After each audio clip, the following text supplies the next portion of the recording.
Pelancongan adalah industri ketiga terpenting negara selepas pembuatan dan komoditi. Namun, 3.5 juta pekerja dalam sektor itu terkesan akibat penularan pandemik COVID-19. Pada 3 bulan pertama tahun ini sahaja, industri ini kerugian 9 juta ringgit Malaysia dan meningkat mendadak ketika tempoh Perintah Kawalan Pergerakan PKP dikuatkuasakan. Menteri Kewangan pada satu wawancara memaklumkan pelancongan sektor pertama terkesan dengan wabak dan terakhir dijangka pulih. Satu kenyataan menarik tetapi mencabar. Menyingkap kesan besar industri ini, kita dikejutkan penamatan operasi beberapa hotel ternama di beberapa bandar besar seperti Melaka, Ipoh, Pulau Pinang dan Kuala Lumpur. Alasan utama tempoh PKP yang panjang menyebabkan mereka tidak dapat menjalankan perniagaan. Kos operasi terpaksa ditanggung, namun tiada keuntungan berikutan tiada pelanggan. Terutama apabila sempadan negara ditutup sepenuhnya kepada pelancong asing. Pada masa sama, ramai dibuang kerja atau disuruh mengambil cuti tanpa gaji atau mengalami pemotongan gaji bulanan. Dalam satu tinjauan, kos gaji pekerja sahaja 1/3 daripada kos operasi hotel keseluruhannya. Selain perhotelan, sektor penerbangan tidak terkecuali. Lapangan terbang antarabangsa Kuala Lumpur, KLIA dan KLIA 2 menjadi tempat parkir segala jenis model kapal terbang bagi ketiga-tiga syarikat penerbangan negara. Pendekatan sama diambil iaitu membenarkan pekerja mengambil cuti tanpa gaji atau pemotongan gaji.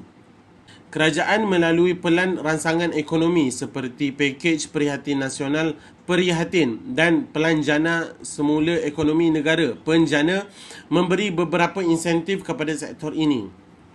Antaranya insentif langsung termasuk pengecualian cukai pelancongan sehingga Disember 2020, pembayaran ansuran cukai ditangguhkan dan geran padanan 100 juta ringgit Malaysia untuk mengekalkan pekerja mereka.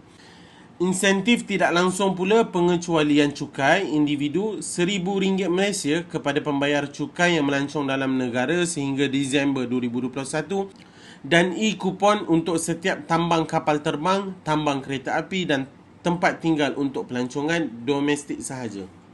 Walaupun pelbagai insentif diberi kepada sektor ini terutama untuk rakyat Malaysia, permintaan mereka masih diunjur kurang berbanding pelancong luar negara.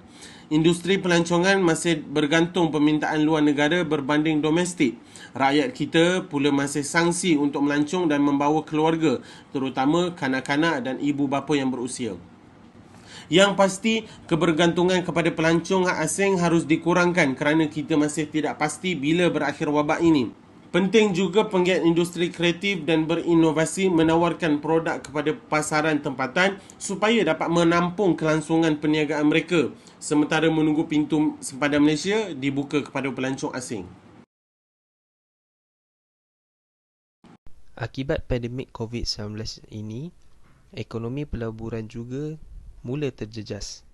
Permodalan Nasional Berhad iaitu PNB menunjukkan prestasi yang lebih rendah dan kita dikejutkan dengan kerugian bersih suku tahun kedua iaitu pada April hingga Jun Petronas sebanyak 16.5 bilion ringgit. Dalam kaitan itu, PNB adalah GLIC yang mempunyai paling ramai pelabur dalam kalangan orang biasa yang bergantung bulat-bulat kepada kepakaran dan sifat amanah pengurusannya. Antara pelaburan utama PNB adalah apa yang disebut sebagai syarikat-syarikat warisan iaitu legacy companies yang diserahkan kepada kerajaan dengan harga murah pada awal tahun 1981.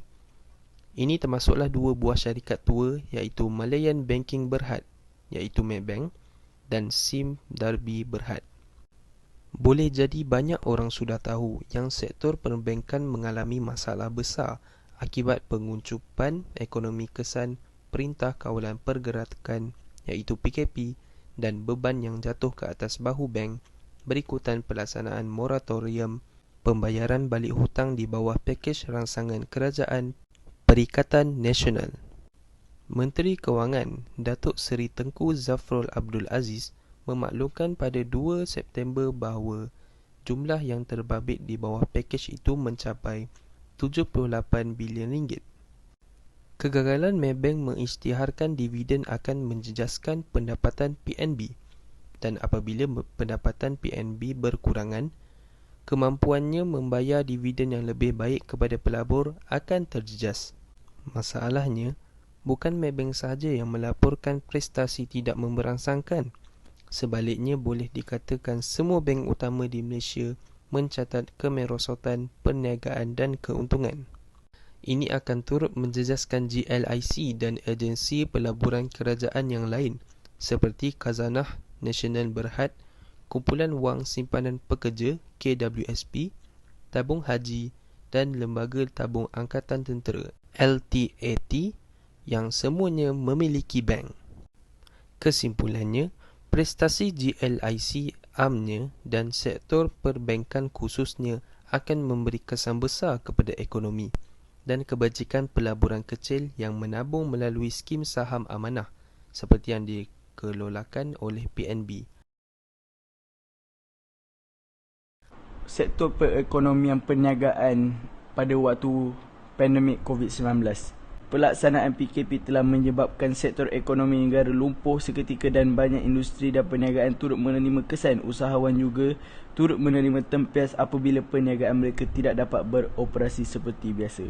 Penularan pandemik COVID-19 dilihat masih tidak dapat dikawal dan pihak kerajaan masih melaksanakan Perintah Kawalan Pergerakan Bersyarat iaitu PKPB dan Perintah Kawalan Pergerakan diperketatkan di beberapa kawasan bagi membendung masalah tersebut. Pandemik COVID-19 memberi dua impak yang berbeza terhadap usahawan di mana ada yang mencatatkan jualan yang melonjak dengan begitu tinggi dan ada yang perlu menelan kepahitan apabila jualan merudum. Pengumuman PKP yang dibuat dalam tempoh yang singkat pada waktu itu telah membuatkan usahawan terkejut dan kebanyakan tidak bersedia. Bagi usahawan yang mengikuti peredaran semasa jualan mereka dilihat meningkat lebih tinggi berbanding biasa. Sebagai contoh, usahawan dalam bidang berasaskan makanan dan minuman yang menggunakan platform digital di mana tempahan dan perhantaran boleh dilakukan secara online, jualan mereka meningkat berbanding biasa. Sewaktu PKP dilaksanakan, pengguna tidak keluar dan banyak membeli melalui platform itu. Bagi usahawan yang masih menggunakan kaedah yang lama, jualan mereka ketika itu mungkin merudum.